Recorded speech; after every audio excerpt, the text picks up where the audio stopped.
ABC News World Headquarters in New York. This is World News Tonight. Good evening. Thanks for joining us on this Saturday. I'm Whit Johnson. Several developing stories as we come on tonight, including the latest tariff whiplash in the trade war and a new CDC travel warning. But we begin with the dangerous air quality threat in the Midwest from the raging wildfires across Canada. These satellite images showing some of the 180 wildfires burning in Canada. Dozens are out of control. And a new severe weather threat for the South and the Plains after a deadly tornado already devastated parts of Kentucky. And this twister slamming into Athens, Tennessee on Friday afternoon. At least 5 people injured. Let's get right to meteorologist Danny Beckstrom from our New York station WABC. And Danny, let's start with the air quality alerts and where we'll see the biggest impact. With massive amounts of smoke from Canadian wildfires continue to spill south into the upper Midwest this weekend. Today, the worst of the smoke over the Dakotas into Minnesota, where an air quality alert is still in effect for sensitive groups. Tomorrow, another plume of smoke pushes south, focusing from Minnesota to Missouri. We're also watching a new severe weather threat in the southern plains. Tonight, much of Oklahoma in the bullseye with strong storms unfolding into the night. Tomorrow, the threat shifts south into Texas with damaging wind, large hail, and isolated tornadoes possible. The system that brought the severe weather to the East Coast slowly clearing out. Scattered showers and storms move through the Northeast tonight, but big changes are on the way. After a long stretch of unsettled weather, the heat in the West finally makes its way east next week. Whit? All right, Danny, thank you. Now to the latest in the trade war. The European Union preparing countermeasures after President Trump doubled tariffs on steel imports to 50%. An EU spokesperson saying the president's move, quote, adds further uncertainty to the global economy and increases costs. And tonight, tensions escalating again with China. Here's ABC's senior White House correspondent, Selena Wang. Tonight, global backlash after President Trump vows to double tariffs on foreign steel during a rally at a steel mill in Pittsburgh. We're bringing it up from 25%. We're doubling it to 50%. That means that nobody's going to be able to steal your industry. The European Commission reportedly slamming the move, saying they strongly regret the increase because it undermines ongoing efforts to negotiate a trade deal, warning of countermeasures. The United Steelworkers Union in Canada blasted the tariffs as a direct attack on Canadian jobs, saying it would completely shut us out of the U.S. market and called for an immediate and forceful response from the Canadian government. These new tariff promises come after a week of legal back and forth. On Wednesday, the U.S. Court of International Trade brought the trade war to a screeching halt, ruling Trump had exceeded his presidential powers because only Congress can levy tariffs. But a day later, another reversal, at least for now, when an appeals court ruled the tariffs could continue as the appeals process plays out.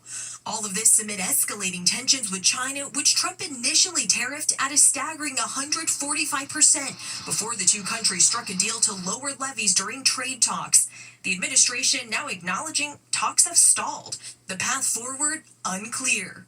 I believe that we will be having more talks with them in the next few weeks, and I believe we may at some point have a call between the president and party chair Xi.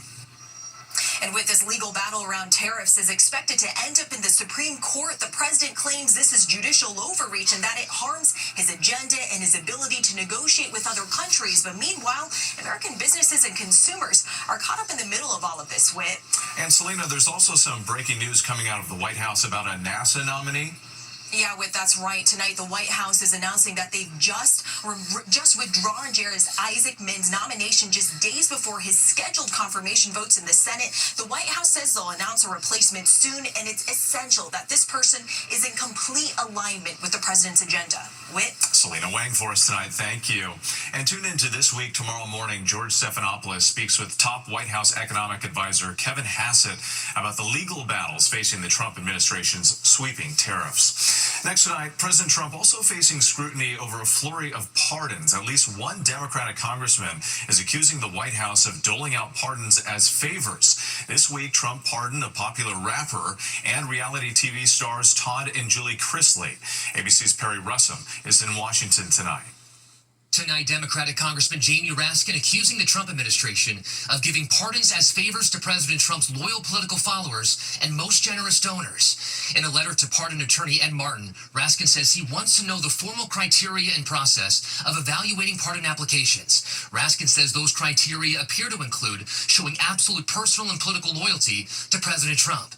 The congressman pointing to the pardons and commutations given to January 6 defendants, many of them convicted of perpetrating violence against law enforcement during the Capitol riot, and Julie and Todd Chrisley, reality TV personalities who served 2.5 years in federal prison after being convicted of bank fraud and tax evasion. Thank God for a president like Donald J. Trump. The couple's daughter, Savannah, fiercely lobbying for her parents at the Republican National Convention last year. Due to our public profile and conservative beliefs, they accused my parents of fraud. According to the Trump administration, other than the nearly 1,600 January 6 defendants who received pardons or commutations, Trump has pardoned or commuted the sentences of more than 60 people since retaking office in January. When asked, Trump left open the possibility of pardoning Sean Diddy Combs if he's convicted. I haven't seen him. I haven't spoken to him in years. The music mogul on trial in New York City, accused of sex trafficking and racketeering, Combs pleading not guilty. If I think somebody was mistreated, whether they like me or don't like me, it wouldn't have any impact on me. And with the White House responding tonight, calling Congressman Raskin a career blowhard with zero credibility. And this is not the first partisan battle over pardons. Back in January, Republicans were upset with President Biden when he pardoned his son Hunter just hours before leaving office. Hunter was waiting to be sentenced on felony charges. Whip. Perry Russum, thank you. Tonight, the CDC is stepping up the warning about measles just as the summer travel season kicks into high gear, urging travelers to take precautions because measles cases are rising in many countries around the world. Here's ABC's Morgan Norwood. Tonight, as the busy summer travel season takes off, a fresh warning from the CDC. The agency now says measles remains an ongoing global threat and more international travelers are getting infected. They're also urging all international travelers to ensure they're fully vaccinated against measles before their trip. Just this week, 42 new cases reported nationwide, bringing the total to more than 1,000 across 32 states, mostly among people who are unvaccinated or whose vaccination status is unknown. In Colorado, officials confirming the state's second outbreak of the year after 3 passengers on a Turkish Airlines flight tested positive, including one fully vaccinated adult.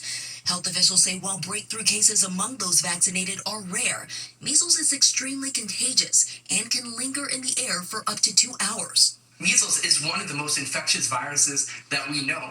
Make sure that you're vaccinated and your risk for measles goes way down. And as the CDC grapples with a growing number of measles cases, the agency quietly revising its COVID vaccine guidance just days after Health and Human Services Secretary Robert F. Kennedy Jr. said vaccines would no longer be recommended for healthy children and pregnant women.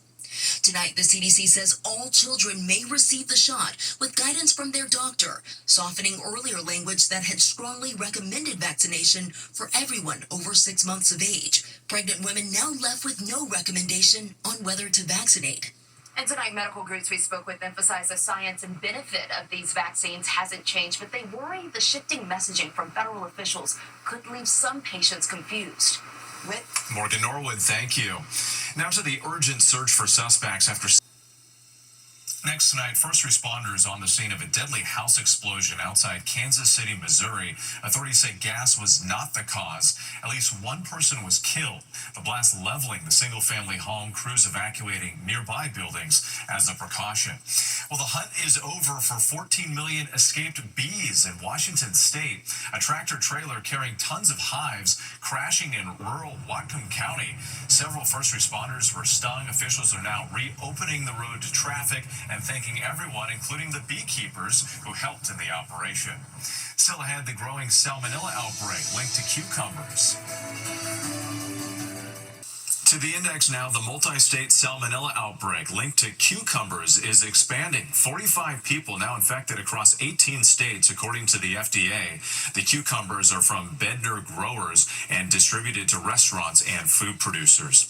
Tributes tonight for Emmy Award-winning actor Valerie Mahaffey, best known for her roles in Northern Exposure, Big Sky, and Desperate Housewives. She began her career on the stage and continued to appear on Broadway and regional productions. Valerie Mahaffey was 71.